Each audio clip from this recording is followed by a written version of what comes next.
Today, I'm taking you aboard the EuroNight Slovakia from Kosice to Prague in a single deluxe sleeping compartment. One private cabin with its own bathroom and one night across 2 countries.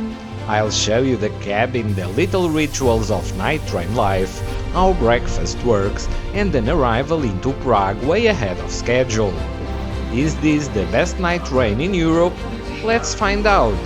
Come along!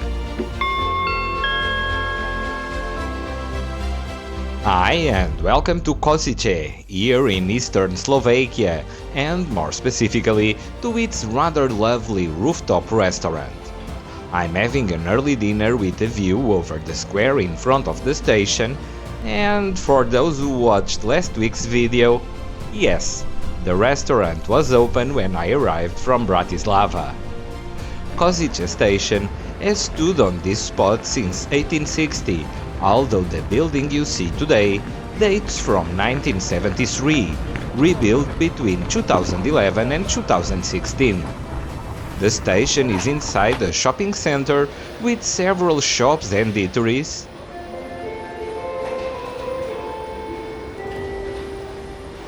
a supermarket, but also information and ticket offices for Slovak Railways. There's even this waiting room with very convenient views straight onto the tracks. Let's go outside, where the Autoracks for my train are being shunted by a Class 721 diesel shunter.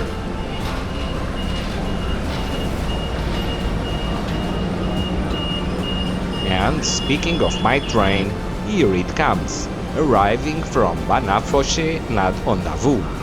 It normally starts all the way in Umene, but due to track works, it currently originates at Banovše. It stops here for over 1 hour, which gives me plenty of time to talk about how this night train actually works and how it evolves throughout the night.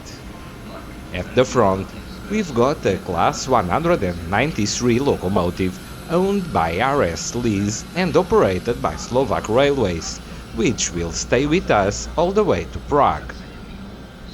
The train also conveys cars to Bratislava, and those are split off at Vrútky. Then come the Czech couchette and sleeping cars going all the way to Prague. Later at Poprad-Tatry, it receives another Autoracks and an additional Czech sleeping car. I'll show you that when we get there. Then, at around 3 in the morning, in Bohumín, it joins up with the EuroNight Chopin from Warsaw. So, besides carrying Autoracks, something which is becoming more and more of a rarity in Europe, it also conveys passenger cars from different origins and to different destinations. This is what trains are all about, with the ability of using the same traction to serve different markets. Although, on night trains, that can mean extra shunting, extra coupling, and sometimes extra noise. Some passengers do get woken up by it. Let's see how it goes for me tonight. And with this brief explanation, we reach the end of the train, where the Autoracks from Kosice are already coupled to the consist and everything ready for departure. Everything except me, of course. So let's board and get tonight on the rails. Night train corridors can feel a bit eerie, but this one is well lit and already has a nice relaxed atmosphere.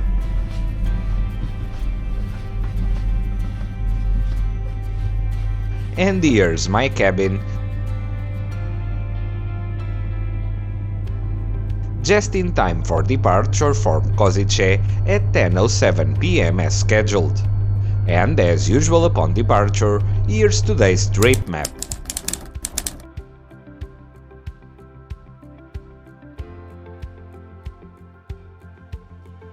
Let me show you now around my compartment. Right above the door, you'll find the volume and temperature controls, along with the main light switch. On the door itself, the keycard holder and, of course, the locks.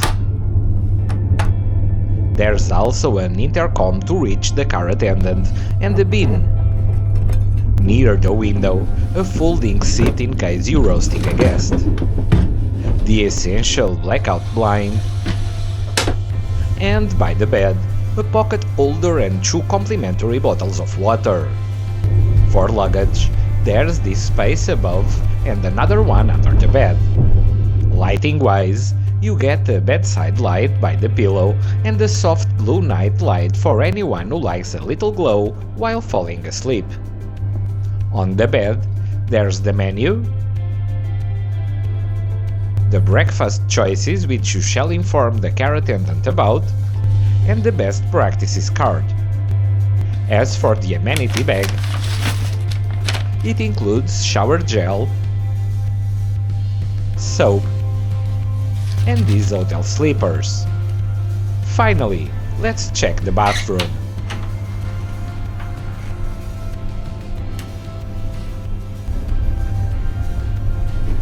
It's decently sized, with a clever sink that moves, revealing a shower complete with towels. There's also a power socket. Everything is well stocked and quite clean.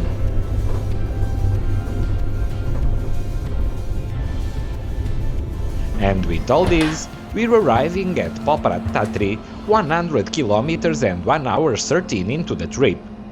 Here, we stop for 22 minutes while the train grows a little larger. Another sleeping car along with a few more Autoracks bound for Prague are added to the consist. And just like in Kosice, all the shunting is handled by a class 721 diesel shunter, a familiar sight on Slovakia.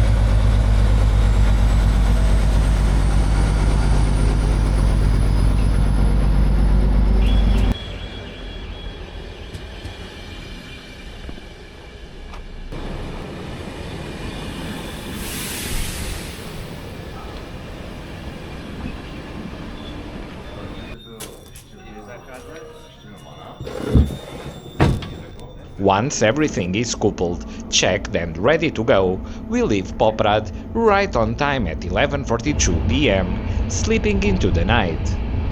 For me, that means heading back to my compartment and enjoying a nice hot shower before bed. A little sleeve of it as a nightcap, some chips, and that's my evening complete. Time to tuck in and let the train rock me to sleep. Good night. Good morning! Up go the blinds, and here comes the first skylight of the new day. Outside, stations glide past, and I immediately notice that we are already not far from Prague and way ahead of schedule. Time for my quick ablutions, courtesy of the very convenient Ensuite. The official wake-up call comes at 7, though I'm already awake and ready for today's adventures. Morning light does something magical to the countryside, golden fields, and even another train in the opposite direction. For breakfast, I chose the sweet option naturally. The attendant sets up the full table and brings the tray, including a much welcome hot coffee, exactly the pick-me-up I need to start the day right. As we enter Prague's suburban belt, the scenery starts changing, with stations bearing the name Prague and the first signs of a big city bringing me that little thrill of arrival. The city rolls by, with its pleasant architecture and rooftops catching the early morning sun. It's a lovely urban approach that serves as an appetizer to an arrival to the fabulous Prague main station. And here we are, Prague hlavní nádraží, 28 minutes ahead of schedule, a convenience only possible because this train doesn't take on passengers at the preceding stops. I always love arriving somewhere by train, and even more so on a service like this, where you can sleep, work, shower and have breakfast en route. You arrive refreshed and ready for the busy day ahead, rather than exhausted, and this brings me to my impressions of the trip. The Single Deluxe cabin is a big yes for privacy, sleep and convenience. The bed was quite comfortable, the linens fresh and cozy, and the Ensuite actually makes a big difference. Noise? The shunting at Rudki and Bohumin didn't wake me up. I didn't notice a thing. Okay, have a nice day. Thank you. Nice traveling with you. Thank you. Bye bye. As for service, well, this was České Dráhy's usual. Attentive, friendly, very complete, and on the spot for a night train. Is this train good value? Absolutely. The ability to board in one city and wake up in another, saving a night in an hotel and a chunk of daytime is priceless.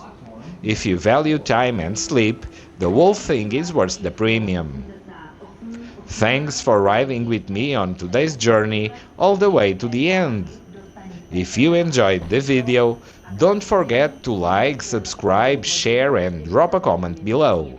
It really helps the channel grow and keeps these rail adventures rolling, always with a bit of history and technology.